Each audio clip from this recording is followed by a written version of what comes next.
Welcome back guys, another week, another load of recipes for you to try at home. Today I have 3 recipes which are going to be fresh, simple, easy to make and very, very delicious. So I think we should get started with our starter salad, which is going to be a mix of couscous, a mix of fresh vegetables, colour and keep things nice and fresh and summery.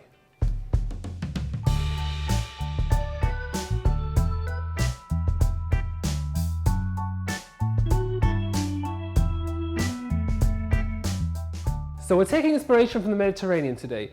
We're using sun-dried tomatoes, olives, cherries, tomatoes, onions, delicious mozzarella balls, and we're going to use some mix of nuts. So we've got sunflower seeds, we have pumpkin seeds, poppy seeds, and a whole range of different mix and variety in there, just to add a bit of crunch to this. So I think we should get started with this by first preparing our couscous. We have to get some boiling water, get at least 2 or 3 handfuls of couscous in a bowl, and cover it with boiling water. And just cover it completely until you have just over the amount of couscous that you've put in the bowl. Then leave this to the one side. The couscous is going to soak up all that water. If you want, you can also season it with a little bit of salt. There you go, and just leave that to one side. That would allow us to prepare the rest of our salad and start chopping and dicing and throwing everything into the bowl at the same time. So we're going to start with the cucumber first. This is going to be the most refreshing. It's going to make this salad really cool, really mouth-watering, really fresh, and give you that summer feeling as well when you're trying this. So we're going to cut the end, and then we're going to just cut halfway through. You can leave the ends, make sure that everything is washed, and just slice this down. So the great thing about cucumber is that you can eat it raw. You don't have to cook it. It's got a nice crunch. It's better actually colder, because the colder it is, the fresher it's going to taste and that fresh feeling that you're going to get. It's very good for your skin and it's very hydrating at the same time. So if you have water, you can also add it into water, because I love a bit of cucumber water. It changes the flavour of just ordinary water and gives it that fresher and more summery feel to it. So once you've cut this, you can start adding all your different ingredients into the bowl. What we're going to do is dice everything, chop everything individually, add it to the bowl where the couscous is soaking up that water. Check that the couscous is fluffy and that it's softened.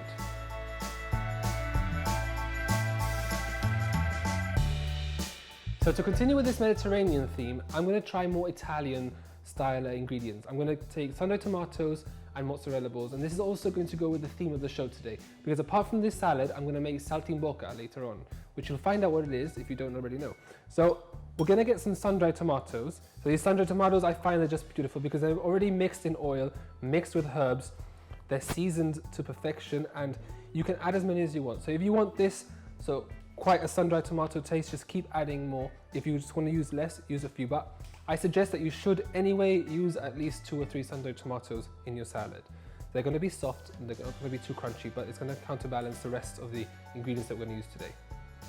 And then we're going to add in some black olives, which you can keep whole or you can cut in half. I'm going to keep a few whole, but slice a few in half. So I find that black olives have a different flavour to ordinary green olives, which we're used to in this part of the Mediterranean, this part of the world. Yeah. So we'll get our couscous, check that all the water has been soaked up. Just with a fork, run it over, just to separate everything. If you want, give it a bit of a try. That's perfectly soft.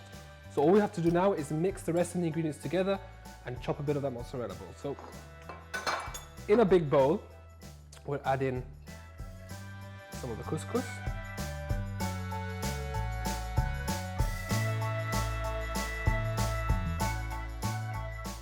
And then all the other different vegetables in there.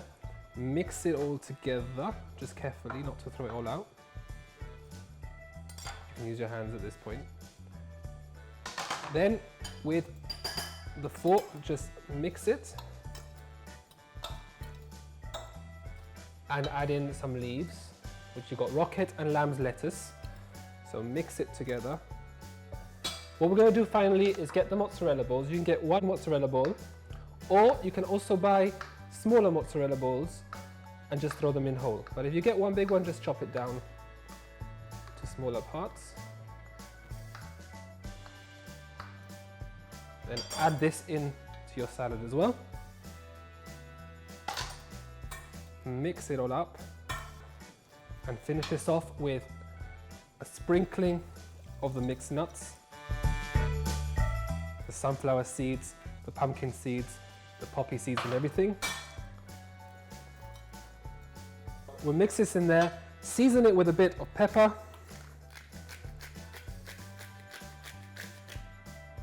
a bit of salt,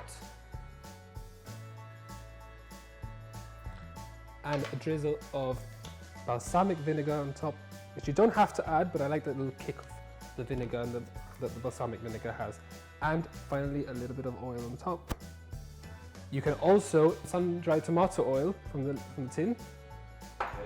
And just finally continue stirring that together and finish it off. That's it, that's all that's left. Your salad is perfect to share, and it's a great starter or a great side to pick out and serve alongside your main.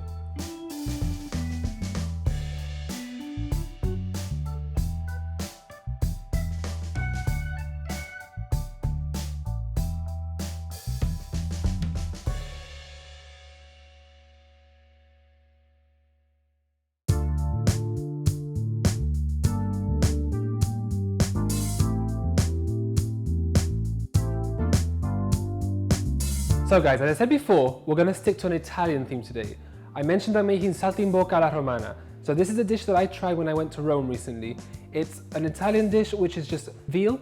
It's in this case Serrano ham, but really you can use Italian prosciutto, sage, lemon, salt, butter and white wine.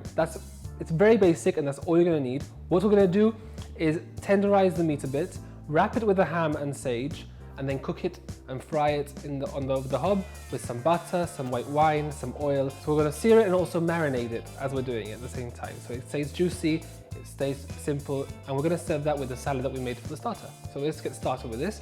What we need to get is the meat, place it on a chopping board, cover it with some cling film, and then with a rolling pin, just roll it out. So once you've rolled this for a little while and you see that the meat is thin and tenderized, you can just get rid of the cling film. What we're going to do now is wrap this with the prosciutto or the Serrano ham in this case. Lay it on top, like that. To get a bit of sage, you can get the whole leaf sage or you can get some dried ground sage. I would prefer the whole leaf. In this case, it doesn't really matter, we can get the dried one. Just fold over the sides and do this and repeat the same process with the rest of your meats. Alternatively, you can also place the sage in the middle and wrap the ham around that at the same time. Once you've done that, we need to prepare our frying pan. We're going to melt some butter with a bit of olive oil together and wait for this to start bubbling away. So once your pan is already heating up, we're just going to get some butter, pour in some butter so that it melts. Now this dish you can make as indulgent as you want with the butter and the oil. That way your meat is juicier and it's going to be very, very tasty. And we'll add in a bit of olive oil. And here just let this melt and start to bubble before we add the meat and start frying the meat. So once the butter and the oil are combined and it starts to bubble and you can hear that frying sound, we're going to get our meat and put it ham side down into the pan and let that cook there for 2 minutes so that one side cooks properly, and then we're going to flip it over and do the same on the other side. So, whilst you're doing this, you can also just wash a bit of butter on top.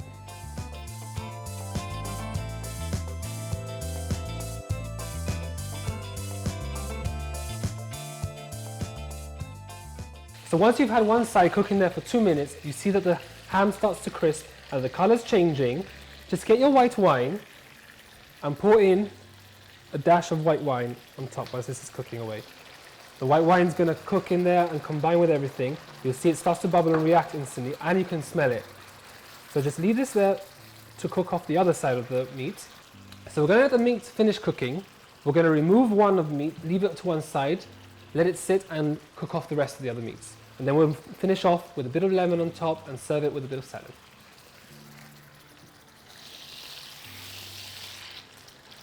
So before you finish cooking this off, just season with a bit more sage. And if you see that the ham that you bought is not too salty, just get a little pinch and pour it on top. Then finish it off. Leave the meat a bit pink inside. If you want to cook it off completely and have it well done, just leave it a bit longer. You'll notice as you press it, it's not pink anymore. And the juices come out clear. Just put it to one side and let it sit on your plate.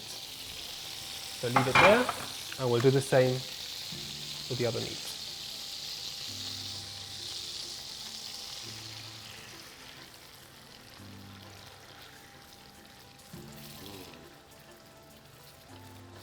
Now with true Mediterranean Italian dishes, butter is the key for this. You have to have plenty of butter. You can get unsalted butter, but really this is a gluttonous and it's sort of a very treat dish. Although it's simple, all the flavour is there, and the butter is really what makes this, in my opinion anyway, what makes this what it is.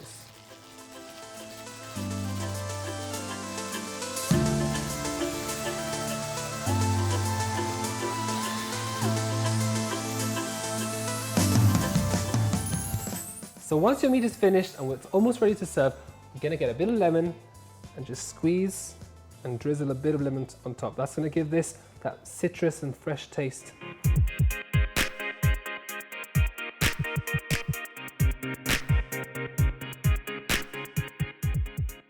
So here we have it, a Saltimboca, simply made. I'm going to give this a try now. We're serving it up with our salad that we made earlier. So keeping everything fresh and simple. That is absolutely delicious. So like I said, you don't want to overdo the meat. You want to leave it a bit pink inside. If you want, you can do this a bit less so that you have it more rare inside, or keep it on the stove a bit longer. That way you cook it completely. But the sage is what really gives us the flavor. The wine is delicious, and that lemon, which is squeezed on top, gives it that final citrus flavor, which finishes it off deliciously. So I think all that's left is for me to finish this off with a nice, rich, indulgent dessert. I'm going to make some banoffee pie next.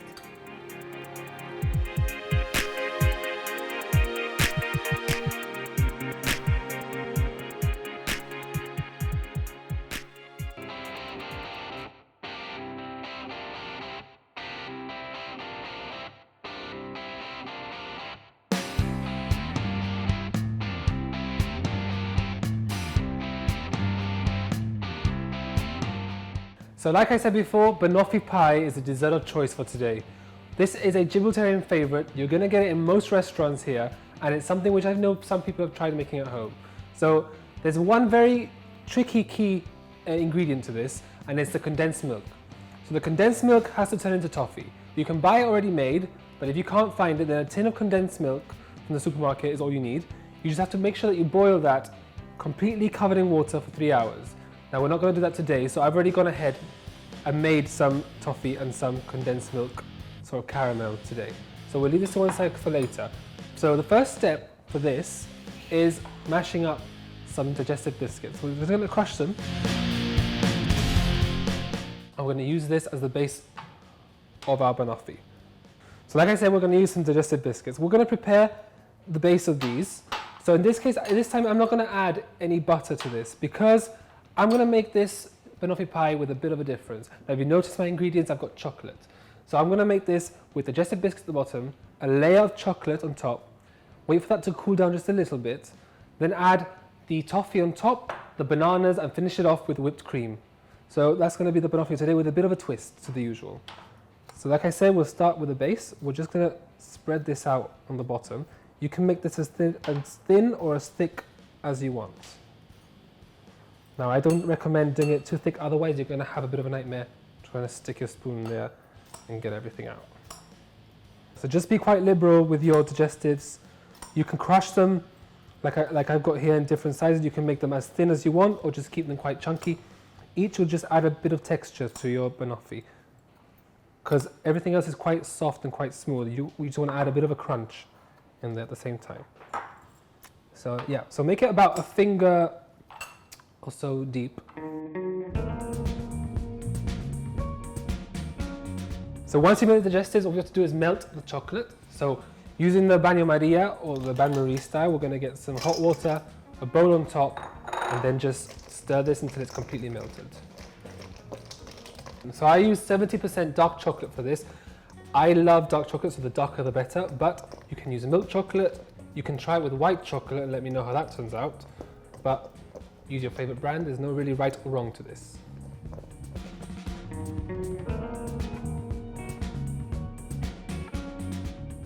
So once your chocolate has melted, just take it off from the heat.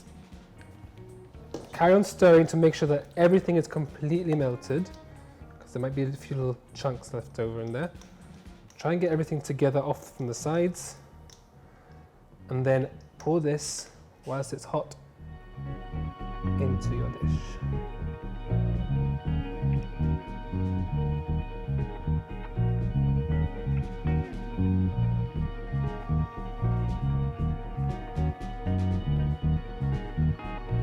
And just spread it out evenly over all the different banoffee pies. If you need to, you can melt more chocolate and carry on doing that, because we're going to wait for this to cool down a bit before we add the next ingredients.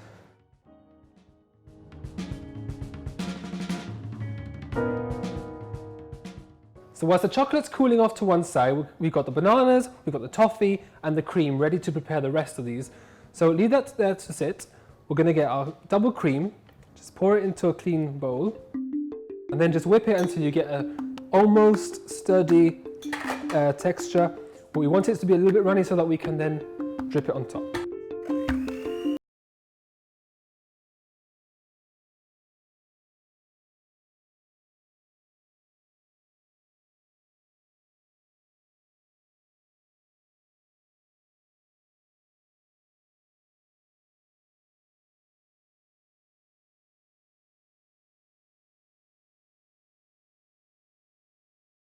So once you mix your cream and you see that you've got the texture and the consistency you want, we want to put this to one side and start to pour in the toffee. So let's get our banoffee pie dishes. Ooh. And then just stir, because this can stiffen if you leave it to sit down for too long. So just stir it, and then we're going to just drizzle it in here.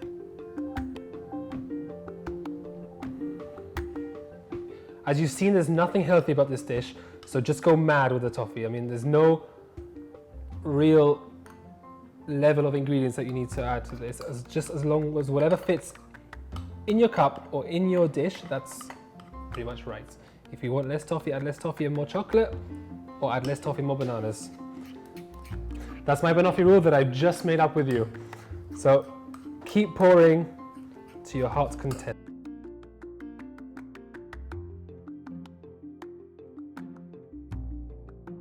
So let this sit in front of you, and now it's time for the healthy part.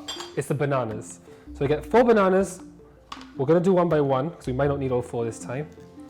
Just peel them. Take off any of the strings that you see come out, and then chop them down.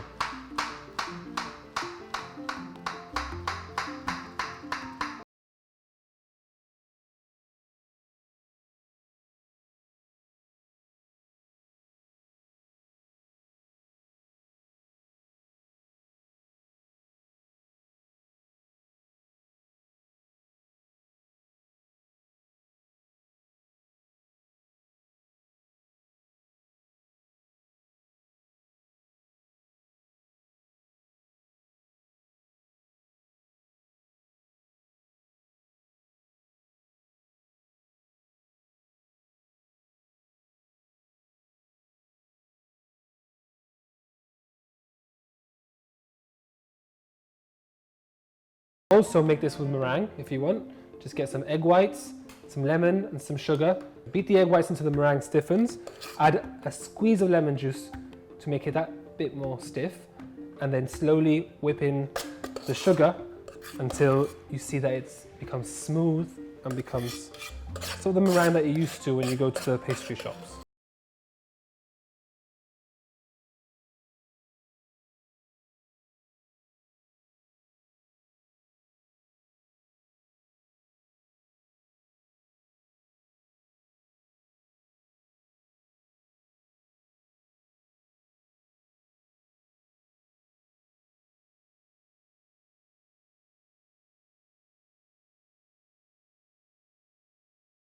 So the indulgent banoffee is ready. I've left it in the fridge for a couple of minutes just to stiffen that little bit more. And I think it's time to attack. So let's try and get as many layers as we can. This is what you want. Biscuit, chocolate, banana, cream, everything on one spoon.